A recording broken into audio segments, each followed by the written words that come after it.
Assalamualaikum warahmatullahi wabarakatuh. Kami dari kelompok 2, Manajemen Keuangan, akan menjelaskan analisa rasio laporan keuangan. Dosen pengampu Pak Awaludin Zaki MAK. Pertama saya akan menjelaskan anggota kelompok 2, yaitu Amanda Aprilia Nur Islami Putri, NIM 630-102-102. Yang kedua Raihan Bintang Ramadan, NIM 630-102-112. Yang ketiga Retno Wulan Albariski, NIM 630-102-127. Yang keempat Nila Fikma Alvina, NIM 630-102-132. Pengertian analisis rasio keuangan. Analisis rasio keuangan membandingkan pos keuangan satu dengan pos keuangan yang lainnya yang terdapat di laporan keuangan seperti laporan neraca, laba, rugi, dan arus kas dalam periode tertentu untuk mengambil suatu kesimpulan. Baik, di sini saya akan melanjutkan materi yang telah disampaikan oleh Mas Raihan. Di sini terdapat jenis-jenis rasio keuangan. Yang pertama, rasio likuiditas, yaitu rasio yang menunjukkan kemampuan perusahaan untuk memenuhi kewajiban finansial yang berjangka pendek tepat pada waktunya. Yang kedua, terdapat rasio aktivitas, yaitu rasio yang menunjukkan sejauh mana efisiensi perusahaan dalam menggunakan aset untuk memperoleh penjualan. Yang ketiga, terdapat rasio hutang, yaitu rasio yang menunjukkan kapasitas perusahaan untuk memenuhi kebutuhan baik itu jangka pendek maupun jangka panjang. Dan selanjutnya terdapat rasio profitabilitas, yaitu rasio yang mengukur seberapa besar kemampuan perusahaan untuk memperoleh laba baik dalam hubungannya dengan penjualan aset maupun laba bagi modal sendiri. Berikut adalah cara atau rumus dari masing-masing jenis rasio keuangan. Yang pertama, current ratio atau rasio lancar merupakan rasio untuk mengukur kemampuan perusahaan dalam membayar kewajiban jangka pendek atau utang yang segera jatuh tempo dengan aktiva lancar yang tersedia. Rumusnya adalah aset lancar dibagi hutang lancar dikali 100%. Yang dimana aset lancar ini bisa kita dapatkan di laporan posisi keuangan. Kemudian hutang lancar atau irabilitas lancar bisa kita dapatkan di posisi keuangan juga. Current rasio ini umumnya dinyatakan dalam bentuk persentase. Jadi current rasionya berapa persen kemampuan aset lancar itu dalam menjamin irabilitas lancar. Yang kedua merupakan quick ratio atau rasio cepat, yaitu rasio yang menunjukkan kemampuan perusahaan dalam membayar kewajiban atau utang lancar dengan aktiva lancar tanpa memperhitungkan nilai persediaan. Rumusnya yaitu aktiva lancar dikurangi persediaan dibagi hutang lancar dikali 100%. Semua angka demi baik pembilang atau penyebutnya kita dapatkan dari laporan posisi keuangan.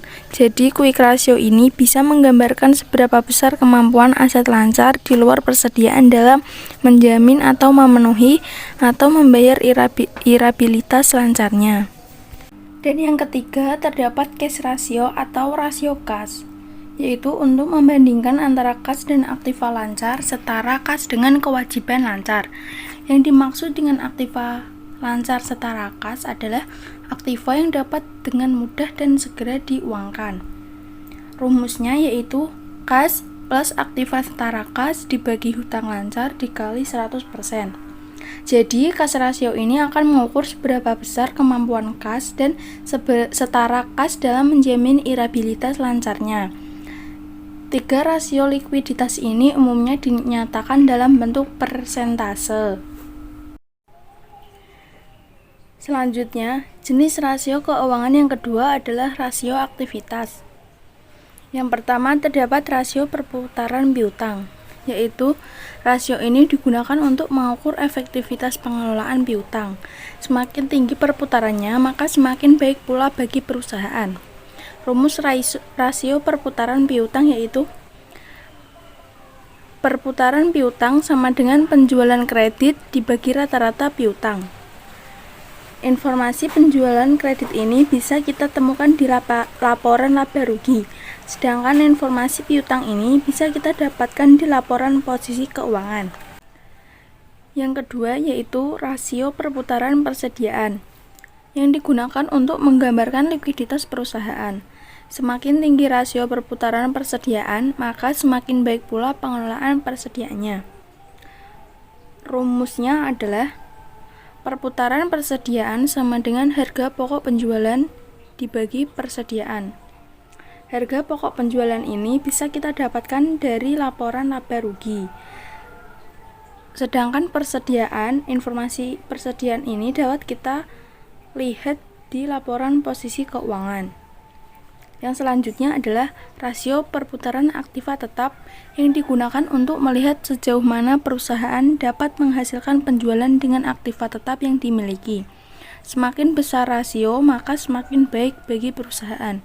Rumusnya yaitu perputaran aktiva tetap sama dengan penjualan dibagi aktiva tetap. Dan yang terakhir adalah rasio perputaran total aktiva. Rumusnya adalah perputaran total aktiva sama dengan penjualan dibagi total aktiva.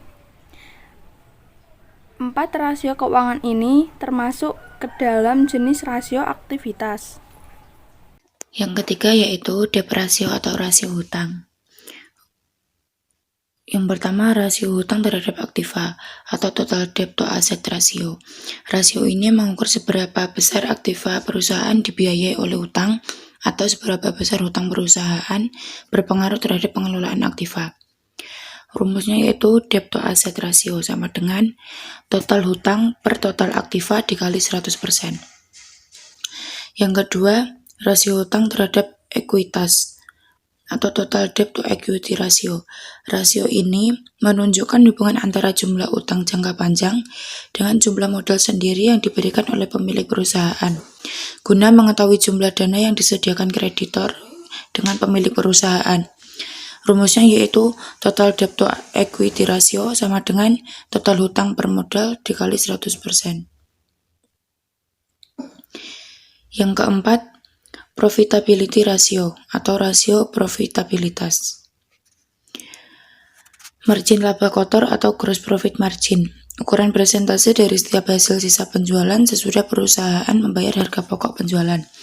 Rumusnya gross profit margin sama dengan laba kotor per penjualan dikali 100%. Yang kedua, margin laba operasi atau operating profit margin. Ukuran persentase dari setiap hasil sisa penjualan sesudah semua biaya dan pengeluaran lain, dikurangi kecuali bunga dan pajak, atau laba bersih yang dihasilkan dari setiap rupiah penjualan. Rumusnya yaitu operating profit margin sama dengan laba sebelum bunga dan pajak per penjualan dikali 100%. Yang ketiga, margin laba bersih atau net profit margin. Ukuran persentase dari setiap hasil sisa penjualan sesudah dikurangi semua biaya dan pengeluaran, termasuk bunga dan pajak. Rumusnya net profit margin sama dengan laba bersih setelah bunga dan pajak per penjualan dikali 100%. Yang keempat, return on asset atau ROA. Untuk mengukur kemampuan perusahaan dalam menghasilkan laba dengan semua aktivitas atau aset yang dimilikinya. Rumusnya yaitu return on asset sama dengan laba sebelum bunga dan pajak per total aset. Yang terakhir, return on investment atau ROI untuk mengukur kemampuan perusahaan dalam menghasilkan laba terhadap investasi yang telah dikeluarkan. Rumusnya return on investment sama dengan laba setelah pajak per investasi. Tema selanjutnya itu prosedur melakukan analisis keuangan. Yang pertama, pahami bidang usaha perusahaan yang dianalisis. Yang kedua, perhatikan faktor atau kondisi yang berpengaruh terhadap lingkungan. Yang ketiga, review laporan keuangan. Yang keempat, analisis rasio keuangan. Yang terakhir, membuat kesimpulan. Oke, saya Amanda Aprilia Nur Islami Putri akan melanjutkan pembacaan materi yang telah dibacakan oleh Mbak Nila tadi.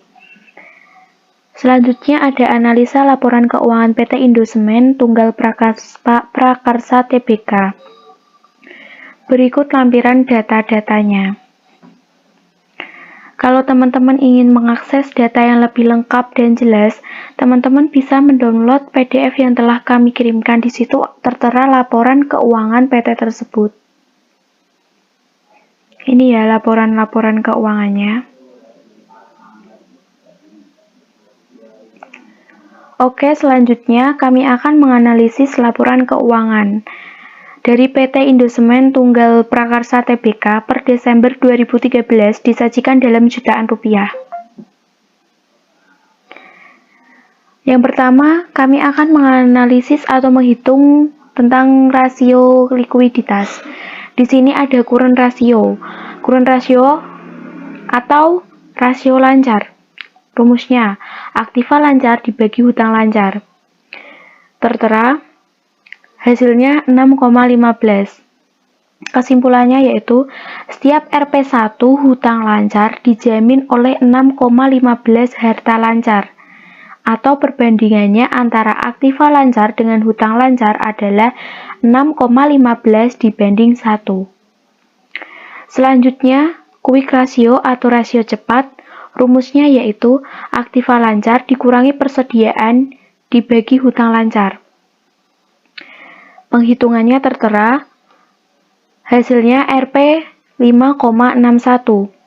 Kesimpulannya yaitu rata-rata industri tingkat likuidnya atau quick rasionya ini adalah 0,5 kali dengan PT Indosemen Tunggal Prakarsa Tbk 5,61. Maka keadaan ini sangat baik karena apa?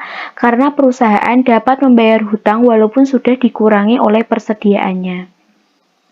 Selanjutnya ada rasio hutang. Debt to asset ratio atau total hutang terhadap aktiva. Rumusnya yaitu total hutang dibagi total aktiva dikali 100%. Caranya tertera, hasilnya 14%. Kesimpulannya yaitu pendanaan perusahaan dibiayai dengan hutang untuk tahun 2013. Artinya apa?